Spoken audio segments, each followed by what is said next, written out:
Hello again. Shannon here. Another episode of Richmond Football.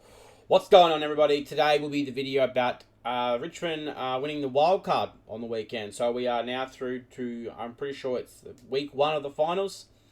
Not quite sure how this Wildcard sort of stuff works. I haven't really dived into it. Not sure if I'm a big fan of the Wildcard stuff. I hope it doesn't come into the AFL. I think it should just be the top 8. Personal opinion. But we did win. And we did do it quite well. Maybe not at the end. The score doesn't show how much we dominated at the end. Because, in the last couple of minutes, they just kind of went bang, bang, bang and kicked a couple of goals. I think maybe we had switched off. But in the end, it was 17-14, 116 to 14-14, 98. Which is a good scoreline. We did start off, so I'm going to break it down by quarter. We didn't start off too bad, and it being 4-4-28 to 2-1-13. So it wasn't too bad. Then we slacked off quite a fair bit into the second quarter, and it being 5-5-35 to 5-7-37. So they were starting to come back, only down by about 2 points going into half-time. So the Giants probably had the belief there was a possibility. Then we ended up putting our foot down in the third, and it being 12-12, 84 to 8-8. 56, and that's when I thought, okay, we're going to blow away. Then they kind of come back a bit more, not as much, but they were pushing to come back in. 7-14 to 116 to 14-14, 98. So they had that burst as well. We did have some more VFL players back this week, which in my opinion I think was a great thing to have, because then it allows for us to see what actually the team has been out of the VFL, how well we've played. AFL plays in the VFL team and no Ruckman. And this week we actually had 2 Ruckman. So the players who were normally playing out of their position, as in Cozzy and Jacob Blight, they could actually go back to either being a proper forward or a defender, because they didn't have to pinch ruck as much. So, look, Harry Scott, he played really well. So, you're shorting. 28 disposals. Caleb Smith had 24 disposals. Lachlan Wilson had 19. Razo kicked a goal and had 19 disposals. Oliver Hayes-Brown, I really think he's coming into his own. I was really impressed with him, and probably how he's progressed through the year. So at the start of the year, I really thought he wasn't going to be much. I thought it was just that they were giving it a swing and seeing if it would stick, and I definitely think they've swung and it's stuck. He's definitely showing a lot more, I think, than most people thought. He had behind 18 disposals and 11 hitouts, 5 clearances. His work around the ground is really impressive, considering he's not quite solid yet, but he's got that mobility to get around, and he's always willing to put his body on the line, and he's quite good below his feet as well. So I was quite impressed there. Jacob Blight had 18 disposals.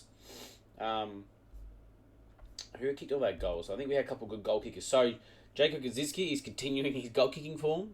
So, as he was a really good defender in the VFL, now he's gone back to being a forward and being a really good forward. He kicked 4 goals too, which was really impressive. Yaz kicked 3. Liam Fawcett back. I'm not sure. I think this is his second game back. He kicked 3 goals too and had 8 marks. So he was marking quite well. It was good to see the tap back. I look to hopefully maybe seeing him playing some more AFL game time next year. He had that one against Port, and I thought he showed enough. Wouldn't mind getting him in and giving him a chance in the AFL. I definitely think now that this AFL season's over, he's gonna have to perform in the VFL to show Ooze, with the tension being on the VFL team in the finals, that he can play AFL. I think this is a good opportunity. Steely Green did really well. He kicked 2 goals, 1, had 13 disposals. No guys really kicked many goals after that. I'm just trying to get the way had Campbell Gray. And as I recall, Campbell Gray went down, with a concussion, which really sucks for Campbell Gray. He finally got back after I think it was 2 knee injuries, and he was showing some form. And that sucked. Jasper had a quiet game. He only ended up getting 12 disposals, no goals. That sucks. But look, he was getting there. But now moving on to some stats. I didn't watch the game, so I don't really want to put my opinion forward on who was best on. Because unless I watch the whole game, I feel like it's hard to give off your opinion on who you believe is the best on, considering people might have been there and they would think different. Some players are the whole 20 touches, but they destroys the game, so they get, they seem better than the players who get 30 and don't do as much. So, look, we lost in the stoppages. Hit-outs wasn't too good, so probably that's something we need to work on. 42-16. So we were 50% below our season average in the VFL. We're normally 32. So we were quite low behind there. Clearances, we got slapped in that as well. 29-40. So that wasn't great. But I just think, I'm guessing it's hard because the VFL doesn't really give you a large amount of stats to work on. But going off, some of the other stats and some of the highlights I've seen from the weekend, you can see it wasn't just they won a lot of the clearances and that's great, but their inside 50 delivery was pretty poor, and ours was the opposite. Ours was quite good.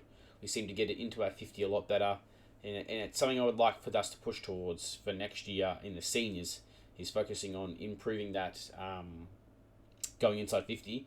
And I love that we did kick more goals than behinds. It seems to be a common occurrence for us, AFL and VFL. We seem to kick more behinds than goals. And it's cost us a couple of games. Oh, wow, I'm fine. I was yawning. And that's including the AFL and the VFL, where we've just kicked too many behinds, and the teams come back and just got in front of us. So at one stage we were top 4. Now that the AFL season is over, there is a chance that we might see players like Josh Gibkiss come back down to play in the VFL. I'm not sure about Harry Armstrong. I can't remember. There's a certain amount of number of games you can play in the VFL to get it. So Morris Rioli Juniors can be one. I'm pretty sure Tyler Sonzi can be one. They've all played enough VFL games to get a game in the finals, if that's the way the club wants to go about it. I think Taj might be able to as well. So that will be good to see maybe get Taj back in there and get some more game time into him, because he was very, very low percentage, and it would be a good game changer. So look, it's hard. You watch the VFL, so I don't want to give off too much of my opinion, but that's just some of the stats and some of the things that have happened. But on to next week. I wonder I'll actually quickly look that up while I'm here. Who do we have next week? Has it been no, it hasn't been decided yet, because Williamstown won, and I can't remember how it had to be. So I think if Williamstown won, we versus Williamstown, or if they didn't win, we versus Casey. So it looks like we might be versing the Seagulls. I don't know whether that's going to be a home game for us or a home game for them, but we'll find out in the coming days, and we'll see what the changes are going to be. So. As always, guys, stay safe and go Tigers.